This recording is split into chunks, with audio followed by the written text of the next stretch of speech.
किसी गांव में रामू नाम का एक व्यक्ति रहता था और वह चाउमीन बनाया करता था। उसका चाउमीन बहुत ही अच्छा रहता था। उसके चाउमीन खाने के लिए लोग दूर दूर से आया करते थे। उसका चाउमीन इतना प्रसिद्ध था कि लोगों का आने का तांता लगा रहता था।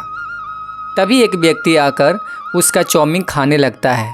वह बहुत ही ज़्यादा तारीफ़ करता है कि वाह क्या चाउमीन है, आप बहुत ही अच्छे चाउमीन बनाते हो। ये जो आपका प्रसिद्धि है ऐसे ही नहीं हुई, यह प्रसिद्धि आपके लायक ही थी। रामू ऐसे ही रोज़ चाउमीन बनाता और लोगों को खिलाता। उसका चाउमीन बहुत ही प्रसिद्ध था, यह बात उसको भी पता थी। तभी रामू अपने घर लौटने लगता है। एक दिक्कत रामू को हो रही थी और वह दिक्कत क्या थी? वह दिक्कत यह थी कि चाउमीन तो वह बेच रहा था मगर पैसे कुछ ज़्यादा बच नहीं रहे थे। तभी अगले दिन, आप क्या कर रहे हो? आप रोज़ चाउमीन बेचते हो, पर हम दोनों का इनकम इतना कम कैसे है? हम इतने कम खर्च में कैसे हम घर चला पाएंगे? देखिए, आपको सही से चाउमीन बेचना होगा तभी हमारा घर चल पाएगा।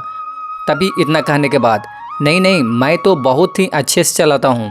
दरअसल बात यहाँ पर यह है कि पता नहीं इधर दिन जितना आना चाहिए ग्राहक उतना नहीं आ पा रहा है, जिसके चलते इसे दिक्कत का सामना करना पड़ रहा है।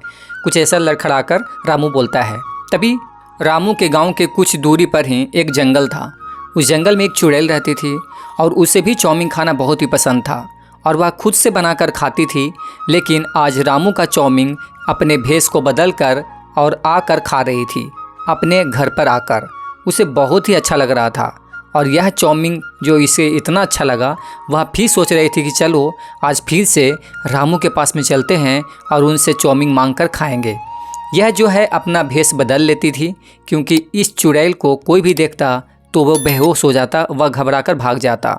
वह गांव में फिर से प्रवेश करती है और उसे आते आते बहुत ही दिन से रात और रात से दिन हो जाया करती थी। इसी प्रकार से वह अपना भेष बदल कर और उस जो चाउमीन जो बेचता है रामू, उसी के पास में यह जाती है और वह बोलती है कि वाह, आपका चाउमीन तो कितना अच्छा है, कसम से आप जैसा चाउमीन कोई नहीं बना सकता, मैं भी नहीं बना सकती जितना आपका अच्छा चाउमीन होता है। इतना इस प्रकार से वह चुड़ैल कहती है, क्योंकि वह अभी उस चुड़ैल के रूप में नहीं बल्कि एक सुंदर नारी के रूप में है। तभी रामू बोलता है, देखो सुंदरी, तुम इसी गांव की हो, मुझे ये पता नहीं है क्योंकि यह गांव बहुत बड़ा है, लेकिन जितने दिन भी चाउमीन खाई हो उसका कृपया करके पैसे तुम लौटा दो, मुझे बहुत दिक्कतें हो रही है।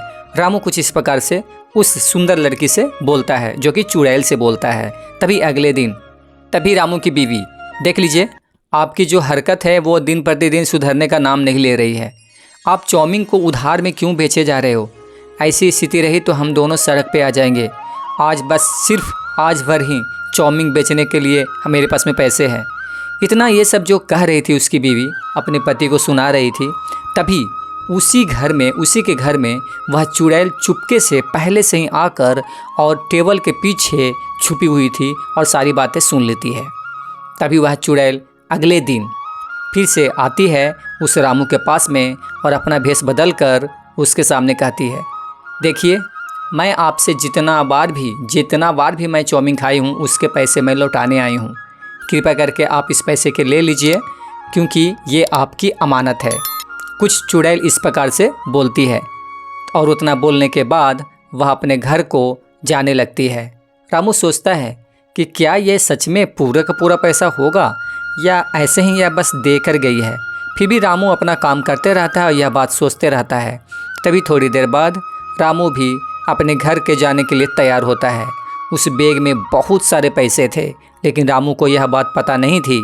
तभी कुछ दूरी जाने के बाद उसे यह महसूस हुआ कि इसमें सिर्फ पैसे ही पैसे हैं। तब वह अपनी पत्नी को आकर बोलता है कि अब हमारी जो किस्मत है अब वह बदल चुकी है, क्योंकि इसमें जितने भी पैसे हैं इतने से हम दोनों का कितना भी कमाएं, ज़िंदगी भर कमाएं, तब भी इतना पैसा नहीं कमा सकते थे।